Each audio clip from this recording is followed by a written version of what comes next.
Hey guys, so here she is. I made a little teaser video last day about this beast that I picked up. This old Yamaha FZ09. I just noticed that the aftermarket turn signal is loose. Anyway, I bought this about a month ago, guys, from a local buy and sell website.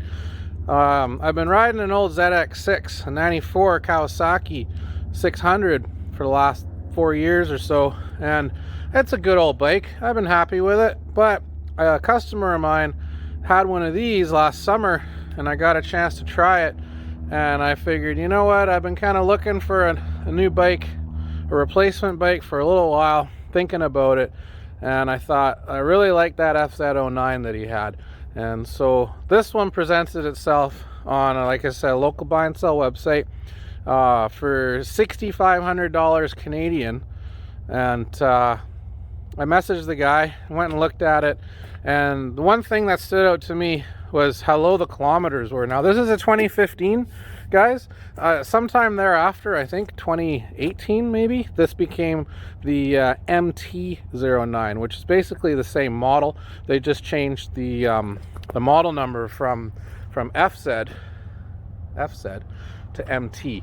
They also did it with the FZ7 or FZ07. FZ7 became the MT7 or MT07. So anyway, the kilometers are really low. I turned it on and 4,286 kilometers. She runs like new. It's mostly stock. He's upgraded the brake light and the signals at the back, and he's also upgraded or changed, I guess, the front turn signals to these LED ones. I think they used to be down here, I'm not sure. And he's added this little Yamaha windshield, which doesn't really do much aside from make it look like a Decepticon. But anyway, I just thought I'd show it to you guys. I've been kind of riding it around the farm here a little bit.